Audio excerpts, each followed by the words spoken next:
the regular January meeting, January 2nd, I should say the second meeting in January of the Planning and Development Committee meeting.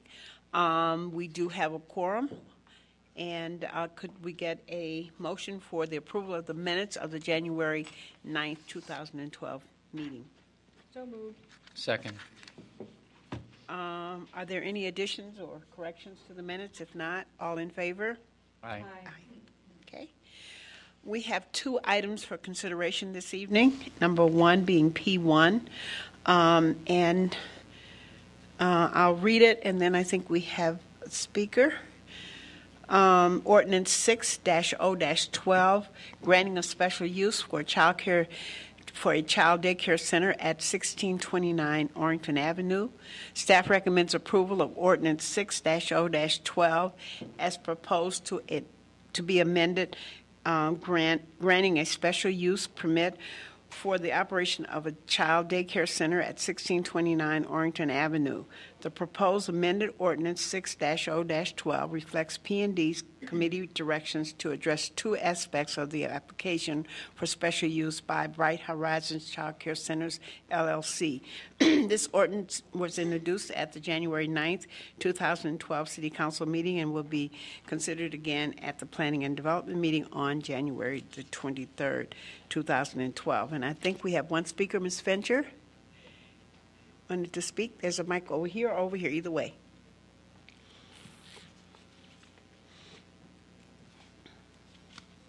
Good afternoon. I'm just here to address my concerns. My name is Marcia Fincher.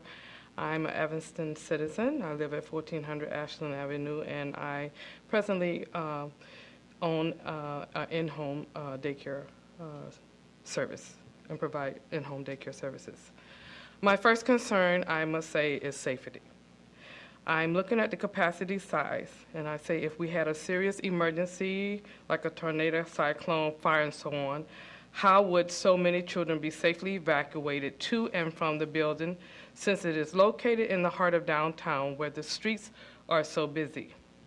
I have concerns about pickup and drop-off in such a busy location. I'm concerned about the traffic congestion. I have both safety and best practices concerns about the rooftop play area.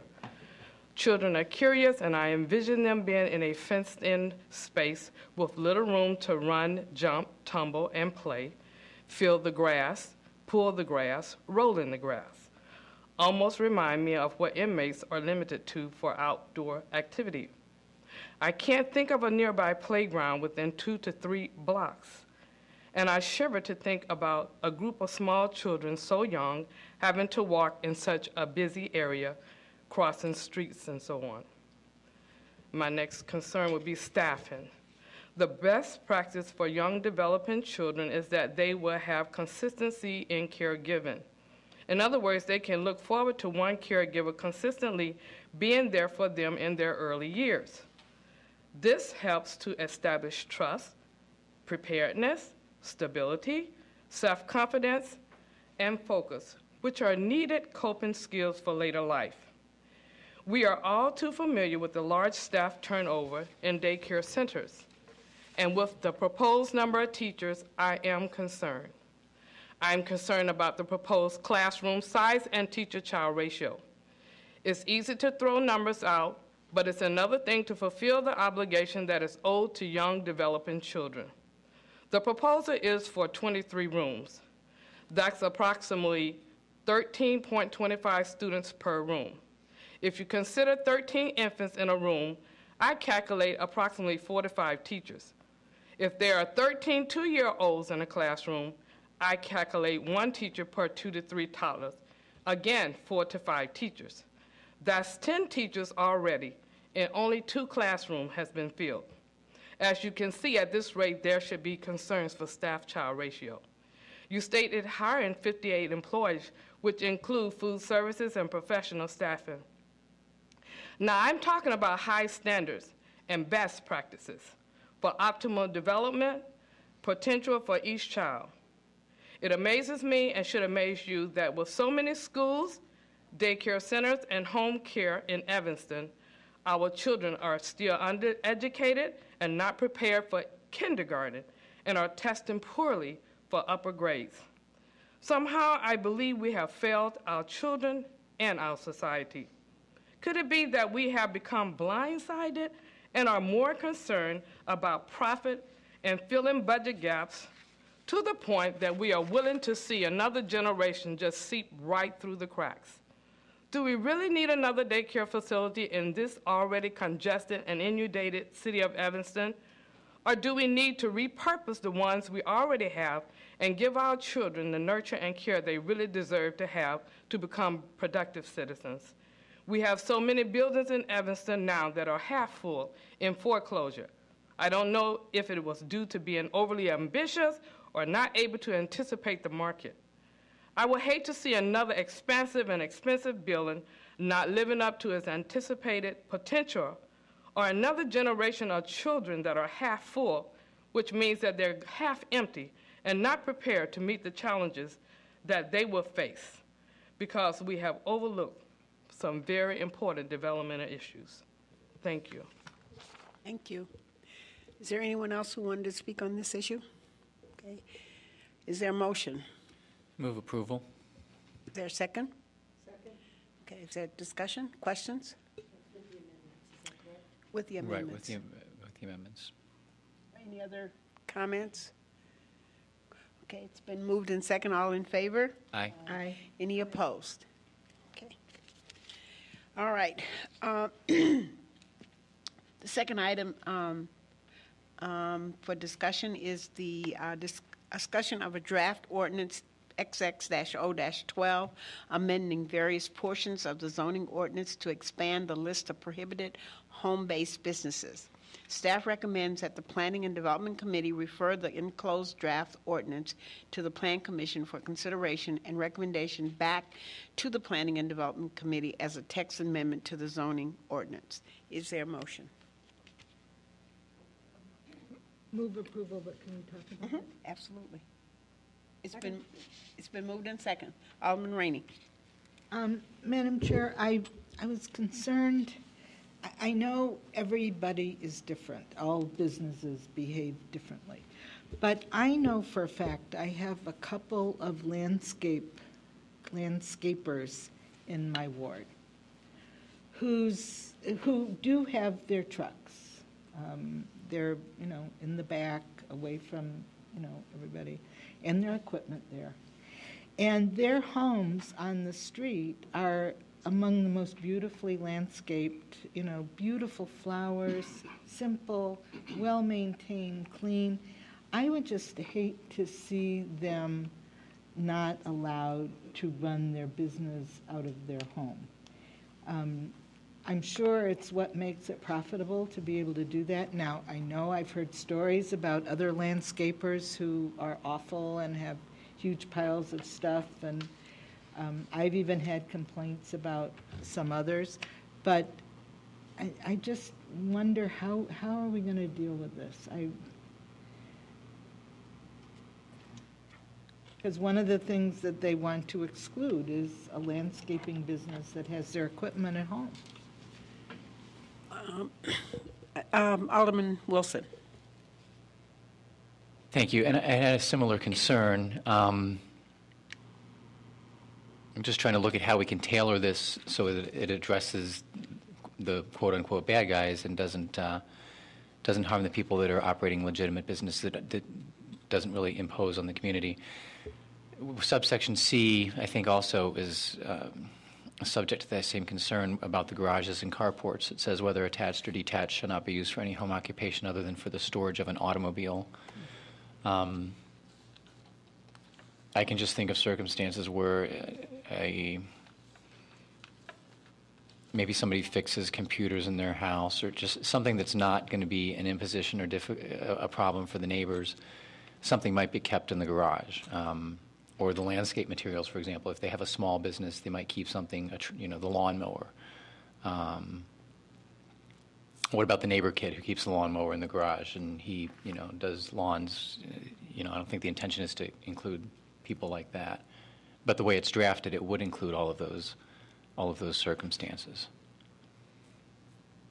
So I guess bottom line is I just think that we need to tailor it a little more or maybe a lot more carefully to make sure we don't have unintended consequences.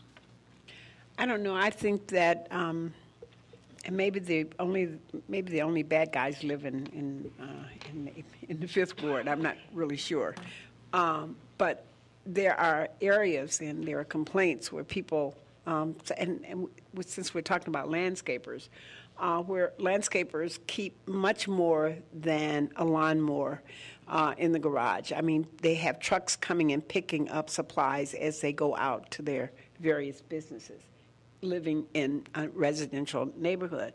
So, and I hear you saying that there are, people who are doing really great and they don't present a problem. Maybe people just haven't complained. I don't know. But I don't know how you can make laws that exclude, some and not others. I think that it's an issue. I don't know how you do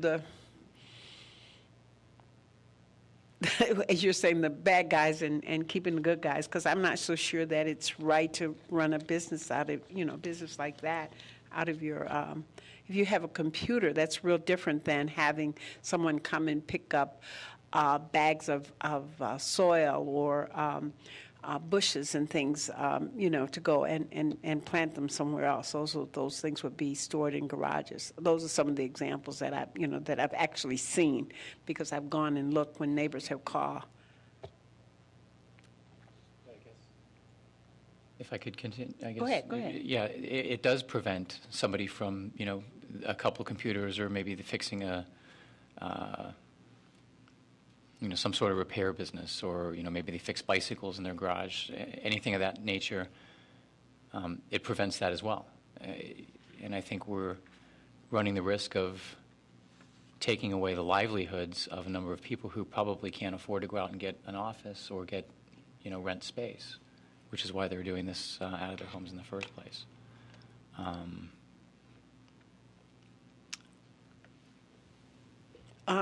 Director Griffin.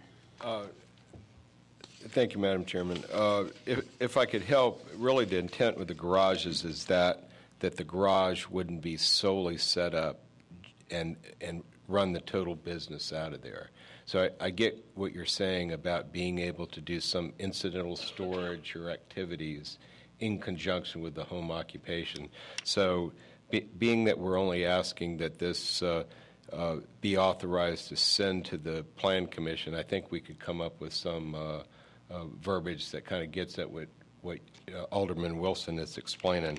But I don't know how to get at the landscaping or not issue. That when we talked about this a few months back, that was what the committee then perceived to be one of the more onerous uses that we needed to regulate. I could work with the aldermen that are bringing this up as a concern to find out if there could be kind of a parameter issue, but after that, it's just going to be hard as heck to enforce, I think. So I don't have a good answer to that one. I have an okay, I think, answer to, I think we can work around the incidental use of the garage as opposed to principal use, but I don't know about landscaping. Alderman Rainey. I see no reason why, given that there's special equipment for a landscaping business, to single them out and treat them differently in this home-based business ordinance. And I'm thinking the idea of chickens came up this week, how few there are. We had a requirement that neighbors approve of, within a certain district of this, a certain distance of where the chicken coop was going to be. And I would like to suggest to the Plan Commission that they consider a provision that landscapers are considered special use, some other term other than special use, but a special situation, and that in order to continue to conduct a landscaping business out of your home, you need the approval of whatever. I don't know. You need, the signatures of, the people, a block around you. I think that will preclude the bad ones from getting approval. I know in I have a bad landscaper, and if people heard me talking about approving landscapers, they would be very upset. But that's one bad one. The other ones are wonderful, and in fact, everybody in the neighborhood around them uses them. So, I mean, there's a relationship there. Also, in economic times like this, people have turned to opportunities that they never considered before, and some people are into landscaping. I mean, that's, so I understand the problem ones. I mean, what about junkers? I mean, imagine having a junker on your block who, and I have one of those too, that uses a garage, and I have no problem regulating that. Well, I don't want to talk about these economic times because this issue has been discussed for, I want to say, at least 5 years. So it didn't just happen with, landscaping business starting right now and people trying to run a business out of their homes. I think that there have been issues before, and we've asked the staff to look at this in terms of how we might be able to provide some relief to the people who live in the neighborhood who are not as happy to have these kind of businesses operating that can cause all kinds of disturbances, not only in terms of people coming and picking up supplies and dropping supplies and having trucks parked not only on their property but on the blocks, taking up parking spaces. I mean, there are lots and lots of issues that go with this. So it's not something I think that we can just say, it's bad times and people have, a right to have a business. I think that's true, but I think people who live in the neighborhood also have a right to have some peace. Is there any other? So is the recommendation then is all in favor to send it on to the Plan Commission and have them bring it back to us? Is there all in favor? Aye. Any opposed? Okay, that concludes our business. And is there a motion for adjournment? Move adjournment. Okay, and City Council will begin probably in about 5 minutes. I thought it wasn't before 8 o'clock. No, the way it's posted, it says it will begin immediately after the conclusion of P&D. But I thought it said